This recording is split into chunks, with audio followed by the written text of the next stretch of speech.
Rancangan Santapan Jiwa My Quran Time ini dibawakan oleh MFDM Group of Companies, 3Q Equestrian dan Fraser Valley Kuala Kubu Baru.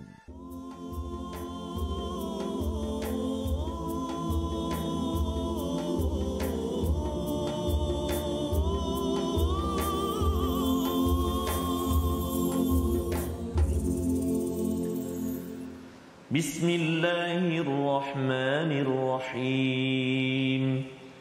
Alhamdulillahi Rabbil Alamin. Ar-Rahmanir-Rahim. Maliki Yawmiddin. Iyyaka na'budu wa iyyaka nasta'in. اهدنا الصراط المستقيم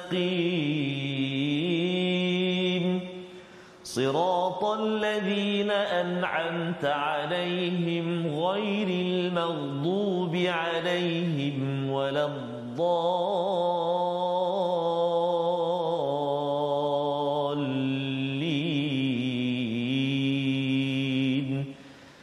آمين. صدق الله. Assalamualaikum warahmatullahi wabarakatuh. Alhamdulillah wassalatu wassalamu ala Rasulillah wa ala alihi wa man wala syada la ilaha illallah syada Muhammadan abduhu wa rasuluhu. Allahumma salli ala sayidina Muhammad wa ala alihi wa sahbihi ajma'in. Amma ba'du. Apa khabar tuan-tuan dan puan yang dirahmati Allah sekalian? Kita bersyukur pada Allah Subhanahu wa taala pada hari yang berbahagia ini kita dapat bertemu lagi dengan tuan-tuan dan puan yang berada di rumah, adik-adik yang bersama dalam My Quran Time baca faham amal untuk sesi ulang kaji kita halaman 266 hingga 270 untuk kita melihat kembali akhir daripada surah Al-Hijr dan juga kita melihat ulang kaji kepada surah ke-16 surah An-Nahl, surah lebah untuk sama-sama kita bersama panel kita pada hari ini. Siapa di studio bersama dengan Ustaz Tarmizi Abdul Rahman. Alhamdulillah. Apa Ustaz? Alhamdulillah, Ustaz Fazrul sihat ya? Alhamdulillah. Masya-Allah. Sihat Ustaz ya. Alhamdulillah. Kita berada dalam suasana hijau-hijau dalam kegelapan. Subhanallah.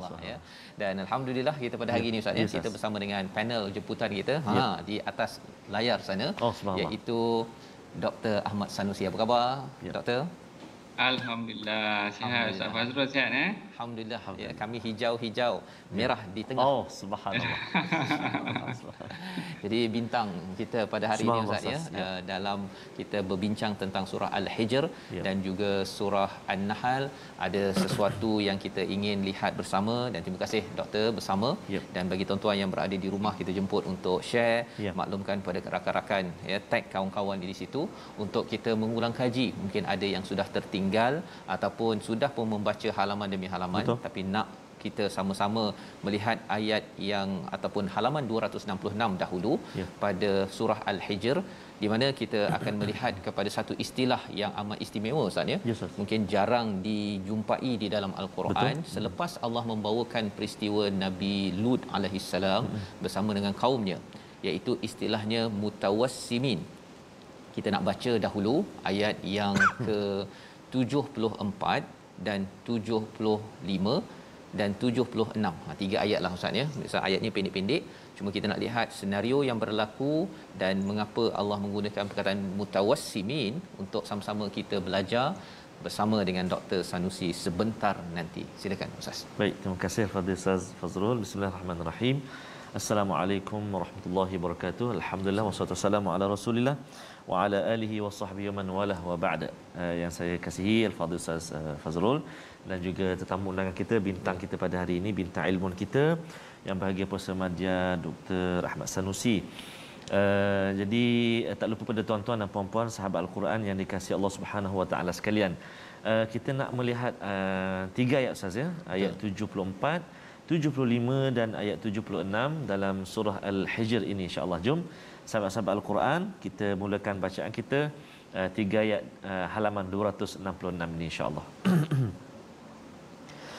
A'udzu billahi minasy syaithanir rajim.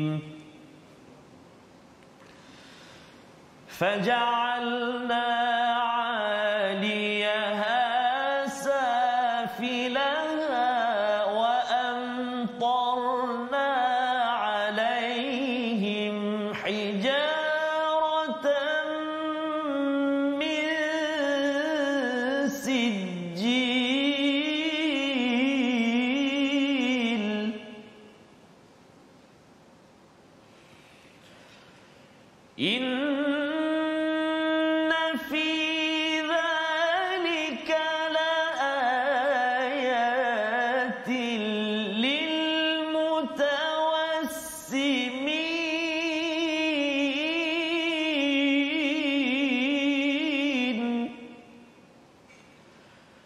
wa innaha labisabilin muqim.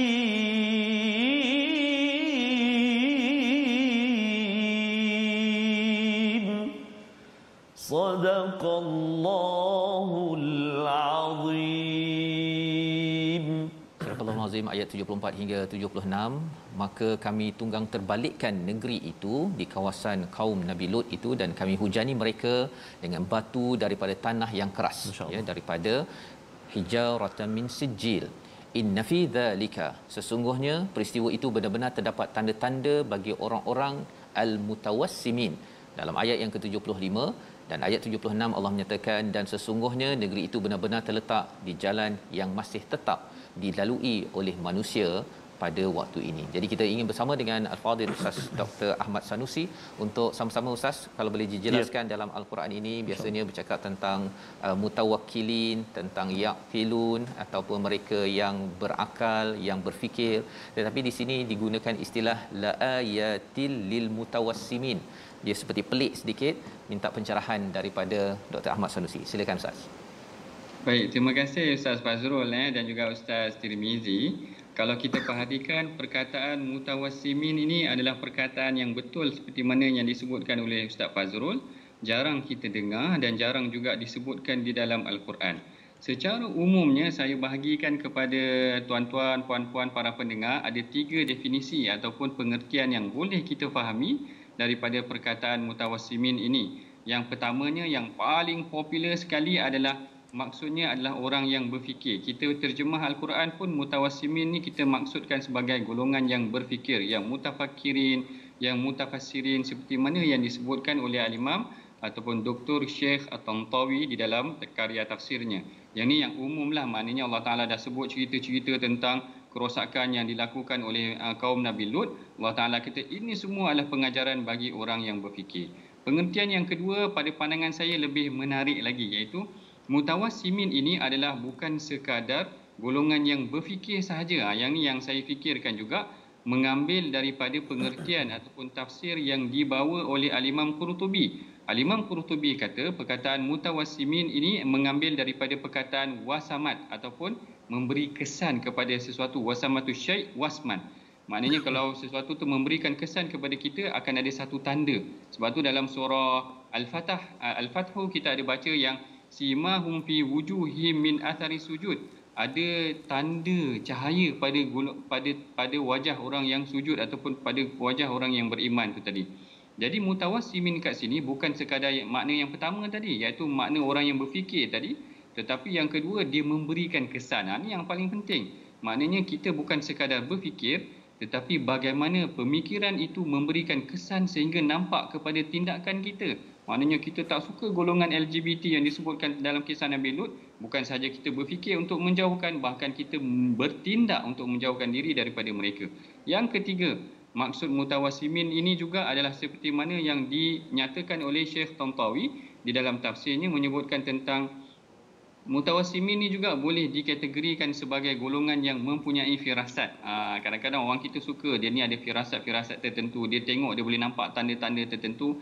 Perkara ini juga disebutkan di dalam tafsir yang mana Al-Imam Ar-Raghib Al-Asfahani ada menceritakan tentang maksud firasat ini adalah, dia kata seseorang yang boleh dilihat daripada tanda-tanda. Maknanya seorang yang golongan yang mutawassimin ni adalah golongan yang boleh melihat tanda-tanda kerosakan, tanda-tanda perkara yang membawa kepada kemudaratan. Yang ni adalah petanda ataupun pengajaran bagi orang yang boleh melihat tanda-tanda sedemikian. Jadi saya kira ada 3 makna penting yang kita boleh faham daripada perkataan mutawassimin itu tadi. Yang pertama adalah bagi orang yang berfikir. Sesungguhnya apa kisah yang disampaikan oleh Allah Ta'ala dalam Quran adalah petanda bagi orang yang berfikir. Yang kedua adalah petanda bagi orang bukan sekadar berfikir, tetapi boleh memberikan kesan kepada diri, jiwa dia, muka dia dan pada orang lain juga. Dan yang ketiganya adalah mutawassimin ni juga adalah bagi orang yang mempunyai firasat. Orang yang boleh baca, orang yang boleh nampak kerosakan yang akan berlaku kesan daripada apa yang dilakukan manusia dan apa yang telah diberikan petunjuk oleh Allah Ta'ala dalam Al-Quran. Begitulah Ustaz Fazrul ya. Baik, terima kasih ucapkan pada Dr. Ahmad Sanusi menjelaskan tiga tahap kefahaman Ustaz ya.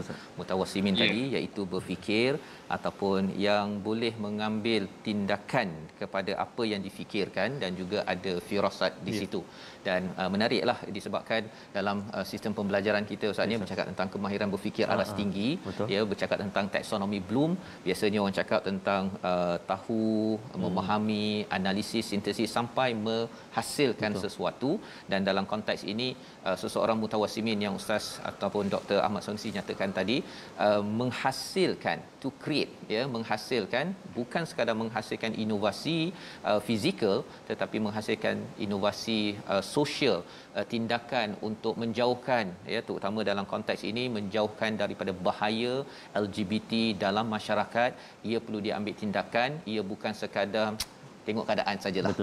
Ya, ataupun fikir-fikir tak buat apa-apa, ia perlu diberi tindakan, kalau tidak ia akan merosakkan masyarakat kita seluruhnya. Jadi ini mesej yang kita dapat daripada antara hujung surah Al-Hijr sebelum kita masuk kepada surah An-Nahl, surah yang ke-16 halaman 267, di mana kita nak baca dahulu ayat yang pertama, ayat yang kedua daripada surah ini. Sebelum kita nak melihat gambaran luas daripada Dr. Ahmad Sanusi berkaitan dengan surah An-Nahl, selepas bincang tentang sejarah-sejarah tadi, kali ini Allah bawakan lebah.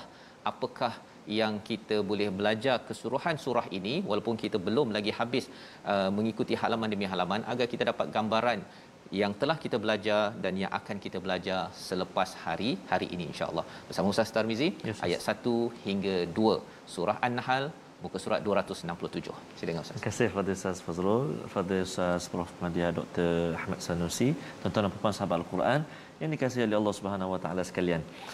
Saya sambil melihat Ustaz surah An-Nahl yang nak baca ayat 1 2 ni Ustaz. Saya terpandang ayat atas sekali tu Ustaz, halaman ini. Alladzina ja'alul Qur'ana 'idhin. Itu orang-orang yang telah membahagi-bahagikan Al-Quran, pilih-pilih. Beriman sebahagian, tak beriman berkufur sebahagian. Allah sebut belakang ni, Allah datangkan azab kama anzalna 'alal muqtasimin.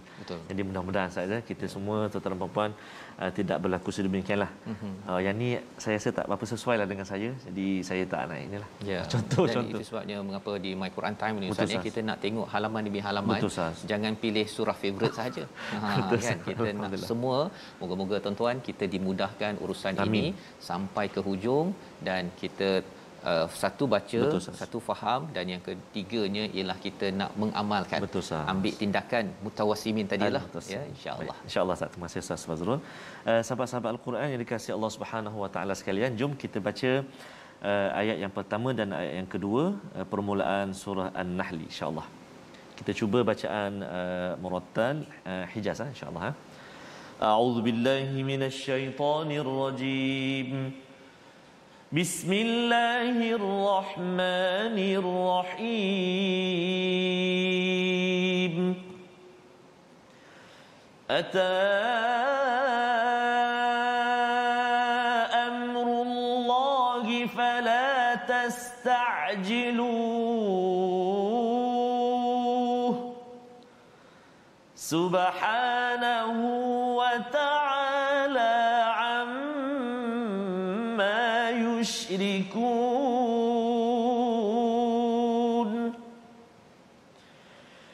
Yunazzilul malaikata birruhi min amrihi ala man yasha.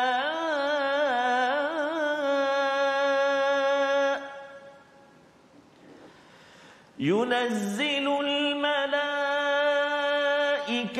بالروح من أمره على من يشاء من عباده أن أنذروا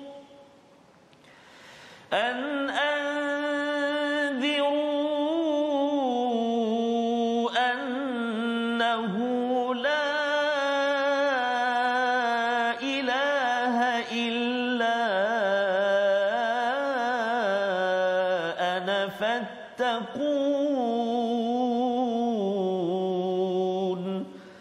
صدق الله العظيم. Surah Al-Azim ayat pertama daripada dan kedua daripada surah An-Nahl sebentar tadi. Terima kasih Ustaz Tar membacakan. Ketetapan Allah pasti akan datang, maka janganlah kamu meminta agar dicepatkan ataupun dilambatkan. Ya, Maha Suci Allah, Dia adalah yang maha tinggi daripada apa yang mereka persekutukan. Dia menurunkan para malaikat membawa wahyu dengan perintahnya kepada siapa yang dikehendaki di antara hamba-hambanya dengan berfirman, peringatlah hamba-hambaku bahawa tiada Tuhan selain aku, maka hendaklah kamu bertakwa kepadaku.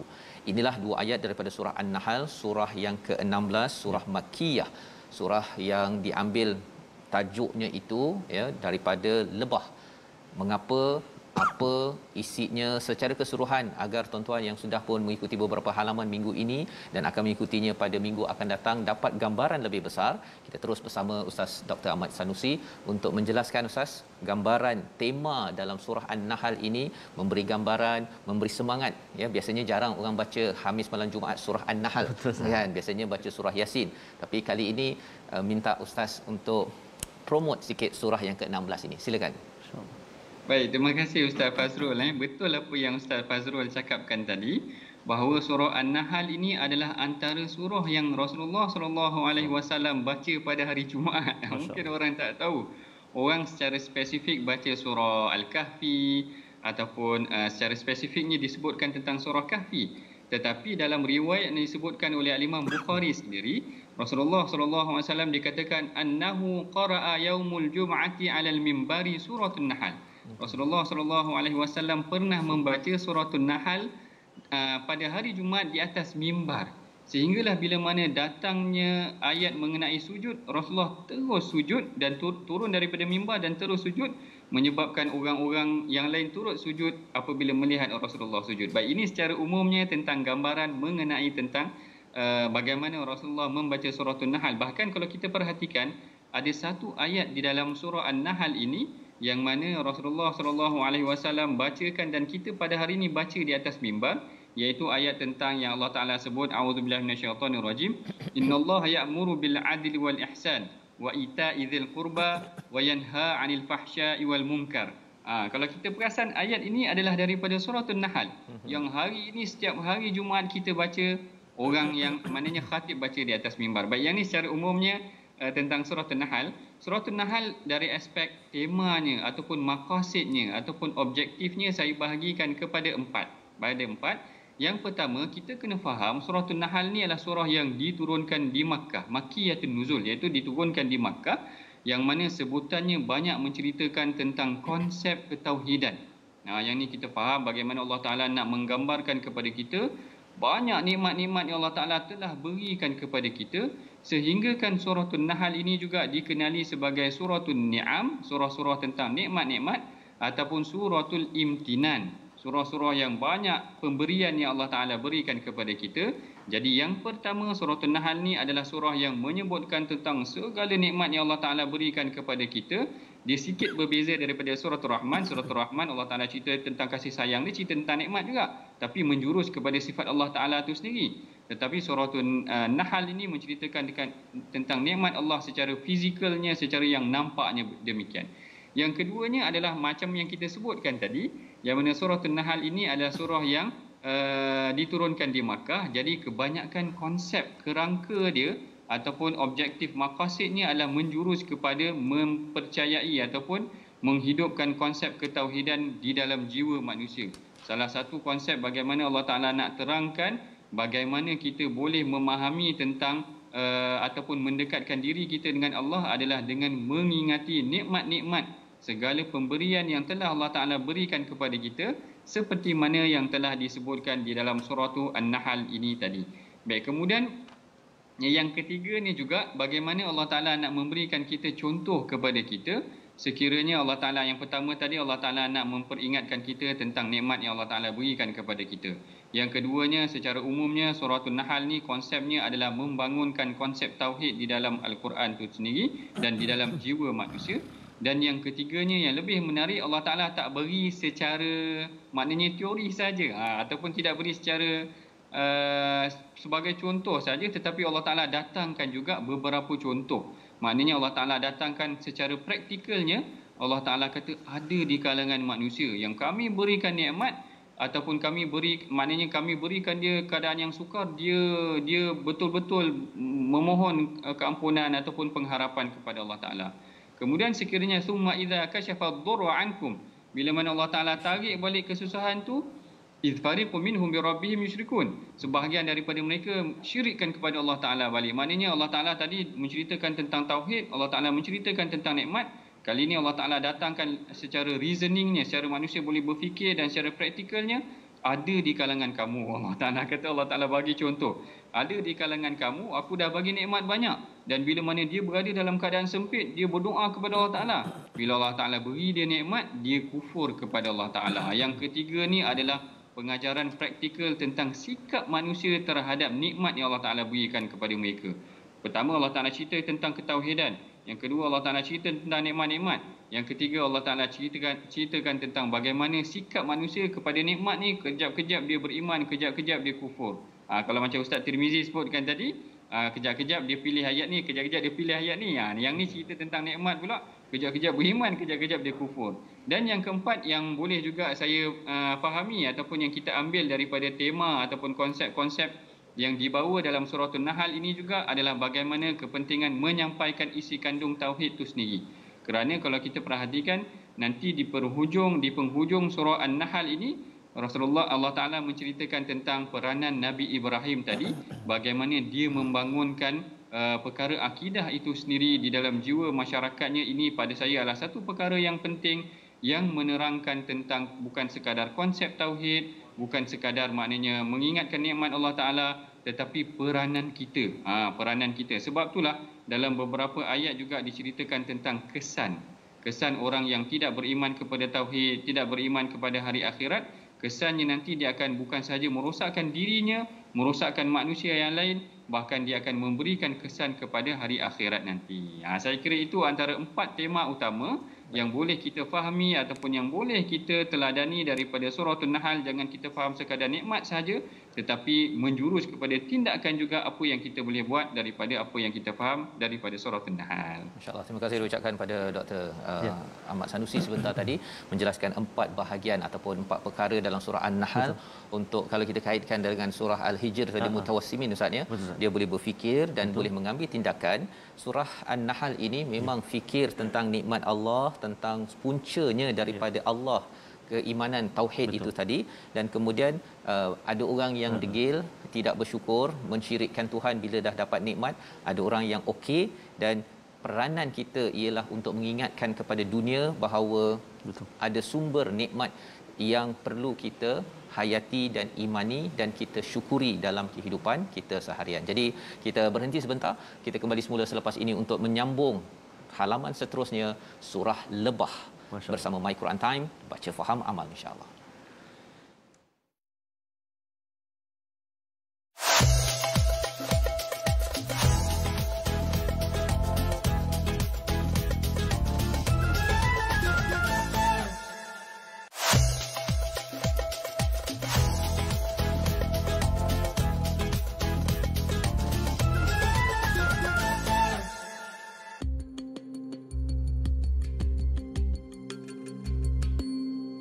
Dalam sebuah hadis yang diriwayatkan oleh Al-Imam Bukhari, Rasulullah sallallahu alaihi wasallam ada menyebutkan, "Idza sami'tum bit-ta'un bi'ardin fala tadkhuluha." Sekiranya kamu mendengar ada satu wabak penyakit ta'un yang berada dalam satu tempat, maka janganlah kamu masukinya. Dalam situasi kita pada hari ini, ada beberapa kawasan yang telah dikategorikan sebagai kawasan yang mempunyai kadar penyebaran wabak penyakit yang tinggi, maka jangan pula kita pergi ke tempat-tempat tersebut. Patuhilah SOP agar kita dapat menyelamatkan jiwa kita dan nyawa orang lain. Patuhi SOP, mudah-mudahan kita berjaya mengawal ataupun memerangi penyakit ini. Assalamualaikum warahmatullahi wabarakatuh.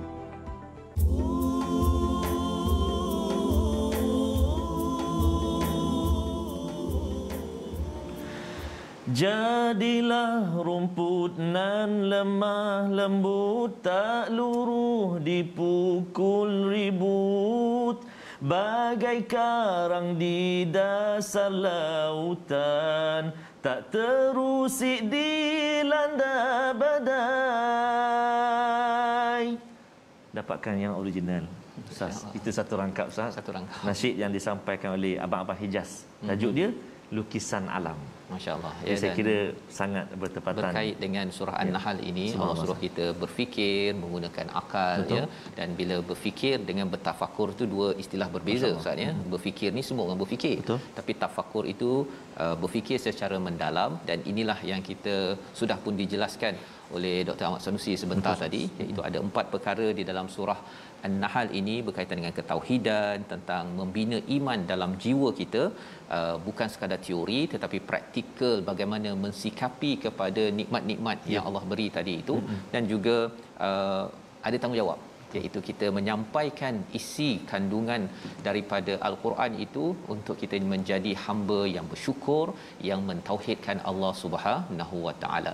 Kita kembali semula dalam My Quran Time, baca faham amal. Kali ini kita dalam sesi ulang kaji halaman 266 hingga 270, dan kita bersama dengan Al-Fadil Ustaz Dr. Ahmad Sanusi.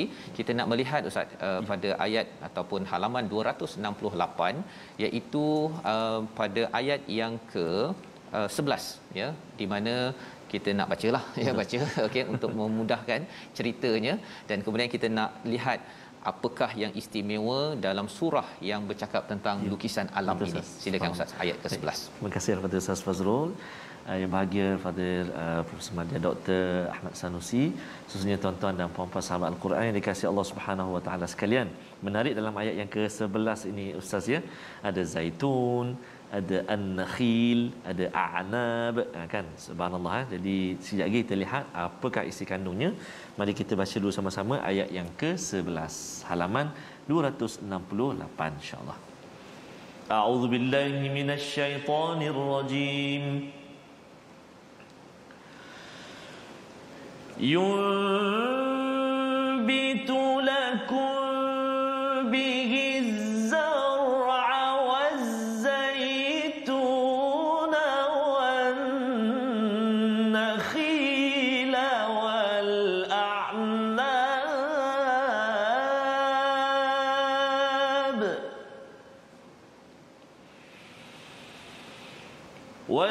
والزيتون والنخيل والأعناب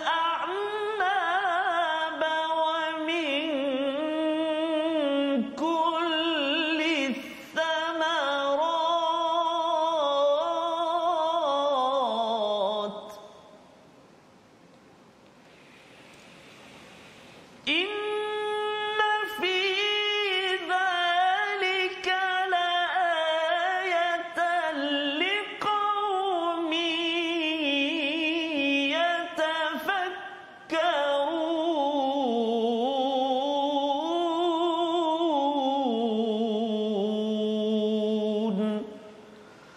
Sadaqallahul Azim. Surah Al-Azim ayat yang ke-11 yang kita baca, yang Ustaz Tamizi bacakan sebentar tadi. Maksudnya dengan air hujan itu dia menumbuhkan, Allah menumbuhkan untukmu tanaman zaitun, kurma, anggur dan setiap jenis buah-buahan. Sesungguhnya yang demikian itu benar-benar terdapat tanda kebesaran bagi orang-orang yang berfikir, iaitu bagi kumpulan liqaumin yatafakkarun.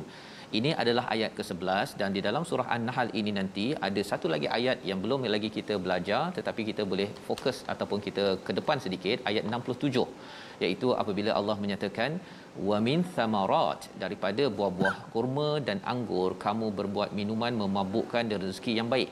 Sesungguhnya yang demikian itu benar-benar terdapat tanda kebesaran bagi kaum yang memikirkan. Jadi di awal ini Ustaz ya, ayat 11 ada perkataan zaitun, dekat ayat 67 tak ada perkataan zaitun. Dekat sini perkataan yatafakkarun, dekat sana perkataannya adalah yaqilun. Ada beza. Masya-Allah. Bersama Dr. Ahmad Sanusi. Silakan Ustaz. Baik, terima kasih Ustaz Fazrul, Ustaz Tirmizi ya. Yang ni pada saya soalan ni agak ada critical thinking sikit lah maknanya. Kita wasimin ya. Kita wasimin. Akibat soalan akibat kat sini. Kerana kalau kita perhatikan mungkin orang baca dia tak perasan pun. Dia tak perasan Allah Taala cerita tentang buah, dia tak perasan Allah Taala cerita tentang jenis-jenis buah. Tiba-tiba hari ini Ustaz Fazrul bagi tanya satu soalan yang saya kira agak critical thinking juga, mengenai tentang kenapa ayat yang ke-11 yang kalau kita tengok di dalam Al-Quran ini tidak ada menyebutkan tentang perkataan buah zaitun, tetapi dalam ayat yang ke-67 pula Allah Ta'ala masih lagi menceritakan tentang buah-buahan, tetapi Allah Ta'ala tak menceritakan tentang buah zaitun. Heran sikit dekat situ.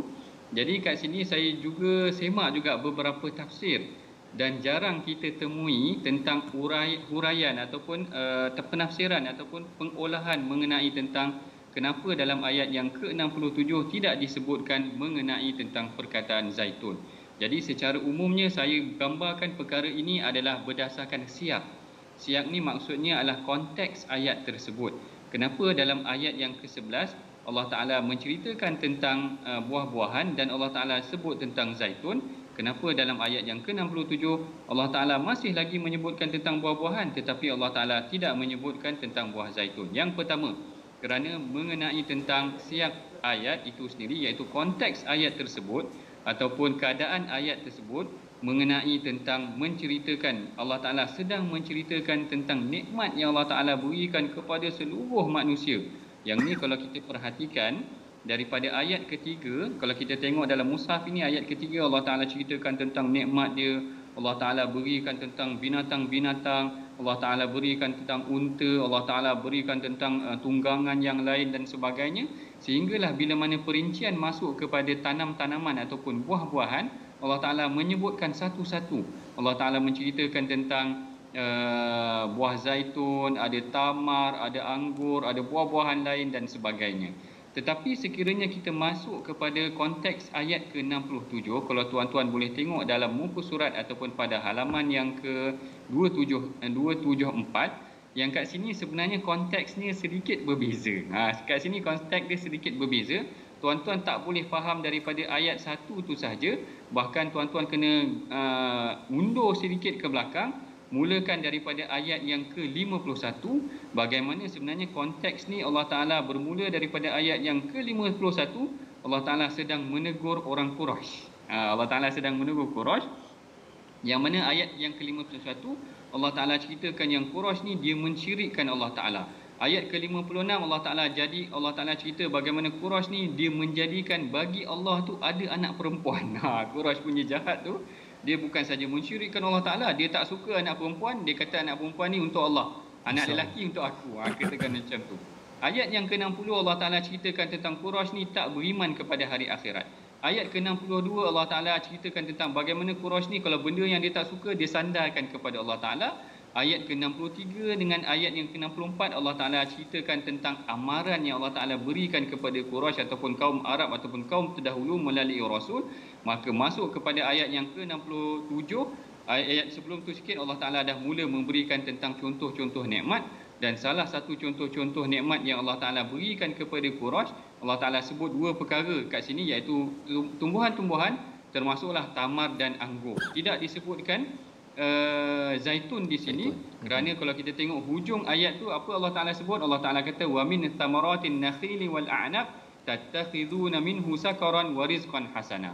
Daripada anggur dan daripada nakhil ni tadi, daripada tamar ni tadi, kamu jadikan sebagai arak. Jadi kat sini konteksnya kalau sebagai arak ataupun minuman yang memabukkan, barangkali zaitun bukanlah satu elemen ataupun satu bahan material yang digunakan secara popularnya untuk arak tu sendiri tadi. Saya tak pasti kalau ada orang gunakan zaitun untuk arak, tetapi secara umumnya konteks ayat tu sebegitu. Yang pertama, konteks ayatnya berbeza dengan konteks ayat yang ke-11. Ayat yang ke-11 Allah Ta'ala menceritakan tentang umum nikmat yang Allah Ta'ala beri kepada manusia, termasuklah buah-buahan, dan Allah Ta'ala perincikan termasuklah zaitun tu tadi. Dan zaitun ni sendiri memang ada kelebihan dia yang spesifik, elok untuk kesihatan kita, baik untuk penggunaan dia untuk kesihatan dan sebagainya. Manakala dalam ayat yang ke-67 Allah Ta'ala sedang menegur Quraisy. Allah Ta'ala sedang menegur orang-orang yang mengkufurkan Allah Ta'ala, tidak beriman pada hari akhirat, syirik kepada Allah Ta'ala. Allah Ta'ala sebutkan nikmat-nikmat yang spesifik yang Allah Ta'ala pernah berikan kepada mereka, termasuklah anggur dan tamar tu tadi, yang anggur mereka jadikan sebagai bahan untuk menjadikan arak dan sebagainya, seperti mana yang disebutkan dalam ayat yang ke-67. Tetapi tidak disebutkan zaitun di sini kerana konteksnya sedemikian. Begitu juga dengan kandungan bagaimana penghujung ayat itu Allah Ta'ala ceritakan tentang sakaran wa rizqan hasana, maknanya bagaimana mereka menjadikan buah-buahan ini sebagai minuman yang memabukkan dan rezeki yang baik. Maka pada konteks ayat ini tidak kena ataupun bahan ini barangkali tidak dijadikan secara popularnya sebagai minuman yang memabukkan. Barangkali atas dasar itu juga perkataan zaitun itu tidak disebutkan di dalam ayat yang ke-67. Sebab tu saya kata perbahasan yang ditanya oleh Ustaz Fazrul ni agak spesifik dan agak mendalam. Ada critical thinking. Hari ini kita belajar berat sikit tuan-tuan, para penonton yang dirahmati Allah sekalian. Itu Ustaz Fazrul. Baik, terima kasih diucapkan pada Dr. Ahmad Sanusi ya, sebagai Profesor Madya di Universiti Sains Islam Malaysia, menggabungkan akal dan nakal ya. Itu yang dibawakan sebentar tadi, dan malah bila cakap tentang akal di hujung ayat 67 tadi itu ada perkataan liqaumi yaqilun. Doktor ya, maksudnya ialah kalau katakan kita ada nakhil, ada tamar dan juga ada anggur, sebenarnya yang doktor cakap tadi itu dia boleh dijadikan sakaran, benda yang memabukkan ataupun rezeki yang baik ya. Jadi sepatutnya kalau orang yang nak jaga akal, dia tidak akan gunakan anggur dan juga kurma itu untuk buat benda yang memabukkan ya, kerana dia tahu bahawa semua nikmat ini adalah untuk jaga akal. Bila jaga akal, kembali balik ayat yang ke-11 tadi, yatafakkarun, gunakan untuk berfikir secara mendalam, jangan guna akal untuk dirosakkan. Jadi ini adalah salah satu perkara yang berada pada surah An-Nahl. Kita bergerak pada halaman 269 Ustaz. Ya, Ustaz. Kita nak baca ayat 25, salah satu ayat yang bercerita tentang tanggungjawab. Tanggungjawab, dan kita nak baca ayat 25 ini bersama Ustaz Tarmizi. Silakan. Terima kasih kepada Ustaz Fazrul. Yang bahagia Profesor Madya Dr. Ahmad Sanusi, saya sempat berinteraksi juga sikit-sikit Ustaz dalam ruangan komen ni, dan ada yang hantar cicipan mesej. Silakan. Ustaz Dr. Ahmad Sanusi ni senyum sokmo dia. Senyum sokmo Dr. Ahmad Sanusi, dan Ustaz Fazrul pun apa kurangnya cuma ada mas je. Ada mas. Ada mas je. Senyum mas ya. Senyum mas, bukan senyuman. Jadi subhanallah, jadi itulah bila kita melihat betapa kebesaran Allah Taala, kebesaran alam, keindahan alam membuatkan kita kadang senyum, gembira. Satu pula gembira kita itu kita sandarkan kepada anugerah daripada Allah Subhanahu Wa Taala. Baik. Kita baca ayat yang ke-25 Ustaz ya. Betul. Halaman yang ke-269. Jom kita baca sama-sama insya-Allah. A'udzu billahi minasyaitonir rajim. Liyahmilu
Sadaqallahul Azim. Surah Al-Azim ayat 25, ucapan itu menyebabkan mereka memikul dosa-dosa sendiri dan sebahagian dosa orang-orang yang mereka sesatkan, yang tidak mengetahui sedikit pun bahawa mereka disesatkan pada hari kiamat kelak dengan sempurna. Ingatlah alangkah buruknya dosa yang mereka pikul itu. Ini adalah ayat yang berkaitan dengan apa yang berlaku di Mekah itu sendiri ya, berkaitan dengan bebanan mereka, tetapi dalam masa yang sama ada disebut dekat sini juga dosa-dosa orang yang mereka sesatkan tanpa ilmu. Jika boleh Dr. Sanusi menjelaskan apa konteks pemahaman ayat ini zaman dahulu dan kembali pada tahun 2021 ini, adakah ianya boleh berlaku di negara kita ini sendiri? Silakan Doktor. Baik, terima kasih Ustaz Fazrul, Ustaz Tirmizi. Satu lagi soalan yang baik mengenai tentang bagaimana kita aplikasikan ayat yang ke-25 ini dalam keadaan situasi kita pada hari ini. Sebelum kita baca ayat yang ke-25, kita tarik sikit ayat ke-24, bagaimana Allah Taala menyebutkan wa idza qila lahum ma anzala rabbukum qalu asatirul awwalin. Allah Taala kata apabila ditanya kepada mereka tentang apa yang diturunkan kepada mereka, iaitu tentang Al-Quran itu sendiri, mereka kata ini semua dongengan aja. Apa yang ada dalam Quran ni semua dongeng saja. Lalu Allah Taala kata liyahmilu auzarahum kamilatan. Nanti atas sebab kata-kata engkau ni nanti mendustakan Al-Quran, engkau bawalah dosa-dosa engkau dan dosa-dosa orang yang mengikuti engkau. Maknanya orang yang taklid dengan kerosakan yang dibawa oleh kita itu tadi boleh memberikan kesan kepada kita. Ada dua pengajaran penting yang kita boleh amalkan ataupun praktikkan pada hari ini, pengajaran daripada ayat yang ke-25 ini. Yang pertama mengenai tentang pensabitan kesalahan. Tengok bagaimana Allah Taala tanya dulu. Allah Taala kata wa idza qila lahum ma anzala rabbukum, apakah pandangan engkau tentang Quran yang kami turunkan ini? Mereka kata ini semua adalah dongeng. Maknanya kita kena confirmkan dulu. Maknanya kalau perkara-perkara yang datang tu biar kita tanya dahulu sebelum kita beri hukuman kepada seseorang. Hari ini Ustaz Fazrul dengan Ustaz Tirmizi orang hukum dulu baru tanya soalan. Orang hukum dulu baru tanya soalan. Dalam Facebook ni dah jadi mahkamah dah. Semua orang akan bagi hukuman dulu, hukuman baru nak siasat. Jadi ini pengajaran yang penting. Allah Ta'ala tunjukkan kepada kita, Allah Ta'ala tanya diorang ni dulu, apa pandangan kau tentang perkara ni? Bila dia cakap salah, bila dia cakap perkara ni dongeng, barulah Allah Ta'ala kata liyahmilu auzarahum, kamu akan bawa dosa kau dan dengan dosa-dosa orang yang ikut kejahatan kau. Yang pertama tadi kita sabitkan dahulu, kita siasat dahulu berita yang sampai kepada kita. Jangan kita terus menghukum tuan-tuan. Ini bahaya jabatan netizen. Jabatan netizen sekarang ni dalam Facebook, cepat dia keluarkan hukuman lebih awal daripada mahkamah yang keluarkan hukuman. Itu yang pertama, siasat dahulu. Maknanya sabitkan dahulu tentang satu perkara, baru melaksanakan ataupun ada tindakan ataupun hukuman ataupun kesimpulan. Manakala yang kedua pula adalah bagaimana jangan kita sebarkan fitnah. Maknanya kita bimbang penyebaran fitnah dalam media sosial, orang percaya kesannya pada kita. Macam tadi kan, maknanya Allah Taala kata wa min auzaril ladzina yudhillunahum bighairi ilm, maknanya dan juga dosa-dosa orang yang ikut tu tadi kerana mereka tidak mempunyai pengetahuan. Yang ni kita bimbang. Yang ni kita sangat bimbang. Kita banyak kadang-kadang bukan saja kita memberikan hukuman yang tidak tepat di dalam media sosial, bahkan kita menyebarkan cerita-cerita, share-share benda yang bukan-bukan, tidak ada sumber yang sahih ataupun tidak ada sumber yang pasti. Perkara-perkara gosip ni Ustaz Tirmizi, saya cakap Ustaz Tirmizi sebab Ustaz Tirmizi ni dia artis sikit. Jadi dia selebriti awal sikit. Kadang-kadang cerita gosip selebriti ni orang kita cepat share benda yang belum tentu betul pun.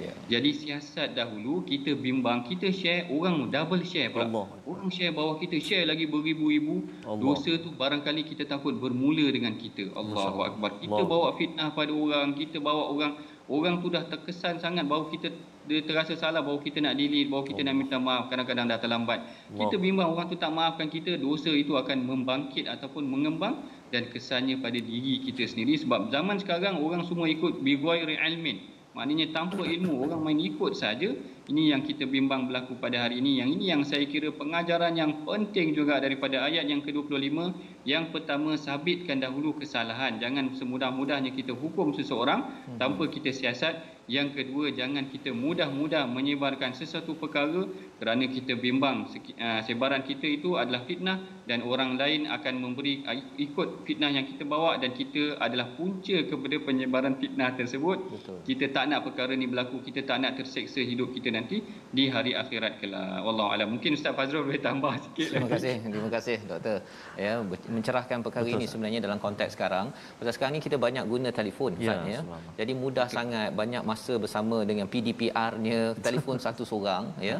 Jadi menyebabkan mudah untuk mendapat maklumat, betul tak betul zas kan. Dan malah kalau dia tak forward pun dia dah masuk dalam pemikiran kan. Oh, cakap orang ni tak betul, orang ni salah, orang ni dia kutuk sana sini. Dan harapnya kita terlindung dengan ilmu yang kita belajar sedikit-sedikit ini. Allah lindungi kita daripada fitnah ataupun kerosakan ini berlaku berleluasa. Jadi kita ucapkan terima kasih kepada Fadil Ustaz Dr. Ahmad Sanusi berkongsi pada hari ini ulang kaji kita Ustaz, banyak pencerahan. Jadi kita sama-sama ingin berdoa pada Allah Subhanahu taala agar Allah pimpin kita terus dapat menikmati apa tadi Ustaz lagu tadi, keindahan alam yang ada dalam surah An-Nahl ini untuk makin mantapkan lagi tauhid kita. Kita berdoa bersama Ustaz Tarmizi. Baik, terima kasih Ustaz Fazrul. Ada sahabat-sahabat kita tanya betul ayah saya semalam ada maklum kan. Ya, jadi betul, sama-sama kita doakan. Ayah saya alhamdulillah sekarang ni dekat PKRC. Pusat apa tu rawatan yang risiko rendah di Terengganu. Stable alhamdulillah, syukur alhamdulillah. Jadi sama-sama kita doakan mudah-mudahan ayah saya terus sembuh cepat dan mak dan adik saya di rumah pun dilindungi daripada pandemik Covid ini insya-Allah. Jadi kita sama-sama mohon doa daripada Allah Subhanahu Wa Taala insya-Allah. A'udzubillahi minasyaitonirrajim. Bismillahirrahmanirrahim. Alhamdulillahi Rabbil Alamin. Wassalatu wassalamu ala Rasulillahil Amin Sayyidina Muhammadin wa ala alihi wa sahbihi ajma'in. Allahumma ighfir lana dhunubana wa liwalidina warhamhum kama rabbawna sighara. Ampun dosa kami ya Allah, ampun dosa mak ayah kami ya Allah, mak ayah mertua kami, muslimin dan muslimat bi rahmatika ya arhamar rahimin. Ya Allah ya Tuhan kami, kurniakan kesembuhan buat ayah kami, ibu kami, ahli saudara mara kami, ahli keluarga kami yang kini sedang dirawat kerana pandemik ini ya Allah. Kurniakan perlindungan ya Allah buat kami semuanya ya arhamar rahimin. Allahumma inna na'udzubika minal barasi wal junun wal judhami wa min sayyi'il asqam. Wa sallallahu ala sayyidina Muhammad wa ala alihi wa sahbihi wa baraka wa sallam walhamdulillahi rabbil alamin. Taqabbalallah. Amin ya rabbal alamin. Terima kasih ucapkan pada Ustaz Tarmizi, terima kasih pada Dr. Ahmad Sanusi bersama pada hari ini, dan saya menjemput pada tuan-tuan yang berada pada hari ini kerana kita tahu dengan Quran inilah kita dapat menghargai, dapat positif dalam keadaan positif jiwa Ustaz ya, bukan positif COVID-19 ya. Positif jiwa kita, damaikan jiwa, inilah yang kita ingin sebarkan dalam tabung gerakan Al-Quran untuk kita bawakan Al-Quran ini sebagai pendamai jiwa, pendamai kepada hati-hati yang gundah sekarang ini, dan kita doakan ahli keluarga kita terus dipimpin dan diberikan kesihatan ya, seperti mana Ustaz kita berdoa tadi. Ini yang tuan-tuan perlu jaga sama-sama, mengambil vaksin dan berusaha yang terbaik mengikut SOP kerana kita tahu itu adalah usaha kita. Tawakal kita, kebergantungan kita sudah tentu masih tetap 100% kepada Allah Subhanahu Wa Taala. Kita bertemu lagi dalam siaran halaman baru esok, My Quran Time, baca faham amal insya-Allah.